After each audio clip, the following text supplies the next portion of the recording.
মমতা ব্যানার্জির সরকার। লজ্জা করে না?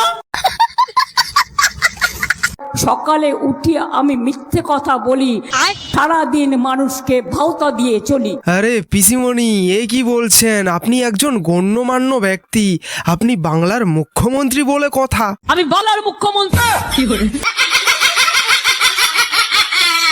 নিজের ভোট নিজে দিন, জোড়া ফুলে ভোট দিন, সকাল সকাল ভোট দিন, তৃণমূলে ভোট দিন। কেউ দেবেন না, কেউ দেবেন না, জোড়া ফুলে কেউ ভোট দেবেন না। মহা মুশকিল ভাই। রিল্যাক্স।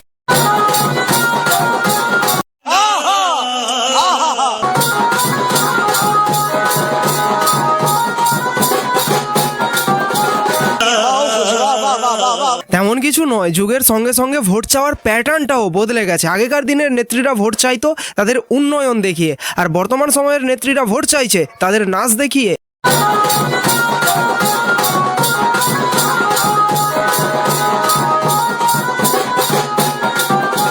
না না না, কোনো কথা হবে না, কারণ উন্নয়ন চলছে। ভাই দাই, তৃণমূলের ঠিক কোন নেত্রী এই উন্নয়নটা করছেন আমি নিজের মুখে নামটা নিতে পারছি না, কারণ আমি অপবিত্র নাম নিতে পারবো না। কেউ প্রার্থী নয়, আমি 294টা কেন্দ্রের প্রার্থী। কেউ প্রার্থী নয়, আমি 294টা কেন্দ্রের প্রার্থী। কিন্তু যখন ওই কেন্দ্রগুলোর থেকে চাল চুরি, ডাল চুরি, কয়লা চুরি ইত্যাদি চুরি আর চুরি হয়ে থাকে, তখন কিন্তু ওই কেন্দ্রে যারা দাঁড়িয়েছে তাদের দোষ, আমার কোনো দোষ নেই। যদি আমার নেতৃত্বে সরকার আপনারা চান। না না না, চায় না, বাংলার মানুষ একদম চায় না। এই বসুন তো, বসুন, আপনারা সব জায়গায় গিয়ে এরকম করেন, বসুন।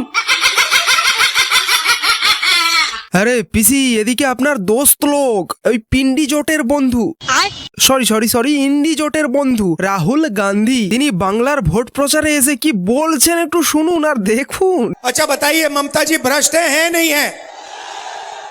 এমন গুত্তনি দেবো না। Saradha chit fund 17 lakh investors को लूटा, 1900 करोड़ रुपए आज तक नहीं मिले उनको। Rose Valley chit fund 31 lakh investors को लूटा, 6600 करोड़ रुपए आज तक नहीं दिया। इलीगल माइनिंग, ट्रांसपोर्ट, कोयला, सारे के सारे में आपकी यहाँ चोरी होती है। और अगर किसी को फायदा मिलता है तो टीएमसी पार्टी को, उनके कार्यकर्ताओं को, उनके नेताओं को। और अगर हिंसा की बात करनी है तो महिलाओं के खिलाफ आरजी कार भयंकर रेप एंड मर्डर केस हुआ। टीएमसी जो आपके लिए काम नहीं करती है, बेरोजगारी फैलाती है। তাহলে ভাই কি দাঁড়ালো? রাহুল গান্ধী আমাদের বাংলার সম্পর্কে এত কিছু জানে, বাংলা নিয়ে এত ভাবে, তারপরেও লোকসভা ভোটে কেন টিএমসির সঙ্গে তাহলে জোট করেছিল? এরকমের দোগলাপনা? না, দোগলাপনার একটা লিমিট থাকা দরকার। তুমি লোকসভা ভোটে তারই সঙ্গে জোট করবে, আর এখন বিধানসভা ভোটে ভোটটা পাওয়ার জন্য তারই বিরোধিতা করবে এসে।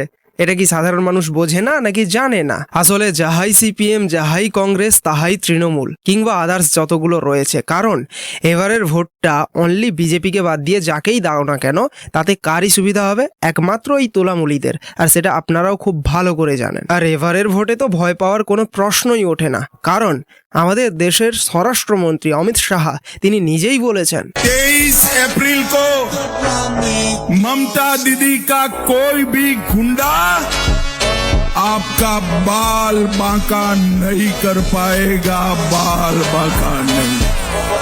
লজ্জা লজ্জা লজ্জা। এইবার আমরা তোলামূলের এক বিশাল বড় মাপের নেতাকে দেখতে চলেছি, তো চলো দেখা যাক। আমরা অনেক বুদ্ধিমান, আমরা জানি কোনটা পদ্ম ফুল কোনটা জোড়া ফুল। बोला तो दिखाएगा हाथी, निकली चीटी।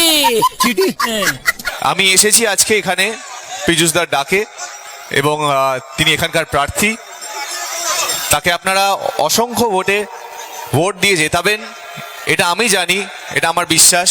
ভাই, এই তোলামূলের আমলে কিছু হোক আর না হোক, অভিনেতারা নেতা হয়েছে, আর সেই অভিনেতা কিংবা অভিনেত্রীরা ভোটের ঠিক পূর্বে স্টেজে ফ্রিতে আনা হচ্ছে তাদেরকে, তারপরেও ভাই স্টেজের সামনে মানুষজন খুঁজে পাওয়া যাচ্ছে না। বর্তমান সময়ে তোলামূলের এরকমও অবস্থা হয়ে গেছে, যাদেরকে একসময় মানুষ টিকিট কেটে দেখতে যেত তাদেরকে ফ্রিতে আনা হচ্ছে, তারপরেও মানুষ সেখানে যাচ্ছে না। যাই হোক, এই বিশাল মানে বড় মাপের নেতা কি বলছে একটু শুনবো আর কি। আজকে আমি এখানে অভিনেতা হয়ে আসিনি, আমি আজকে দলের কর্মী হয়ে এসেছি। দিদি কিন্তু আমাদের একজন মানে আমাদের কিন্তু শুধুমাত্র নেত্রী নন, দিদি আমাদের গার্জেন, দিদি আমাদের নিজেদের একজন পরিবারের সদস্য। এবং দিদি কিন্তু কাউকেই মানে আমি যেহেতু দিদিকে খুব ভালো করে চিনি, দিদির সাথে আছি, সব সময় থাকি, সেজন্য আমি জানি দিদি কতটা মানুষকে, বাংলার মানুষকে ভালোবাসে। আশ্চর্য ভাই, এরা পটাশপুরের মানুষকে বোঝাতে আসছে, মেদিনীপুরের মানুষকে বোঝাতে আসছে না, মানে কি মনে করে মেদিনীপুরের মানুষ অশিক্ষিত? মেদিনীপুরের মানুষ এবার কড়ায় গন্ডায় বুঝিয়ে দেবে। এবং আজকে দাদা কিন্তু আমাদের শুধুমাত্র প্রার্থী না, আমাদের এক্সটেন্ডেড পরিবার।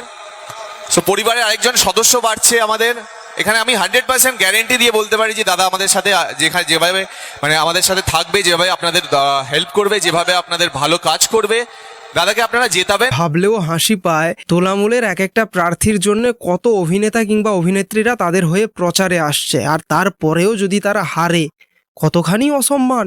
আমার মাইকের আবার যতদূর পৌঁছচ্ছে, আমি এটাই রিকোয়েস্ট করবো, দাদাকে ভোট দিন, দাদাকে জেতান। দাদা আগামী দিনে অনেক অনেক ভালো কাজ করবে, আপনাদেরকে ভালো রাখবে, আপনাদেরকে সুস্থ রাখবে। হ্যাঁ, আপনার দাদা তো বিশাল বড় MBBS ডক্টর না, তিনি পটাশপুরের মানুষকে সুস্থ রাখবেন। কারা এরা আজও?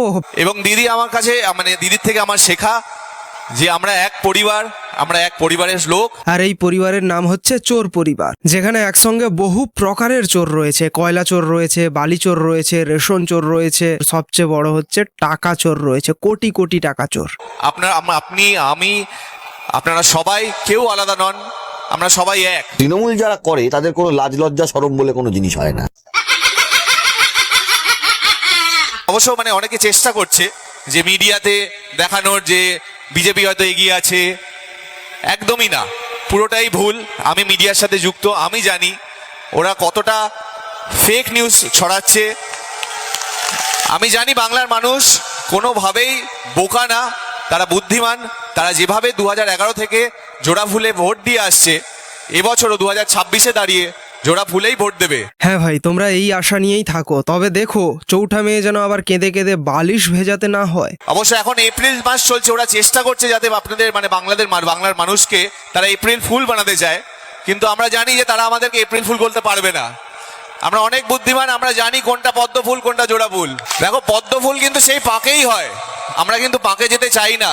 হ্যাঁ, পদ্ম ফুল কিন্তু সেই পাঁকেই হয়, কিন্তু পদ্ম ফুল ছাড়া সনাতন ধর্মের কোনো পুজো হয় না। আর যদি পাঁকে না গিয়ে পদ্ম ফুলটা তুলে আনা না হয়, তাহলে কিন্তু কোনো পুজোই আর হবে না। আর অপর দিকে রয়েছে ঘাস ফুল।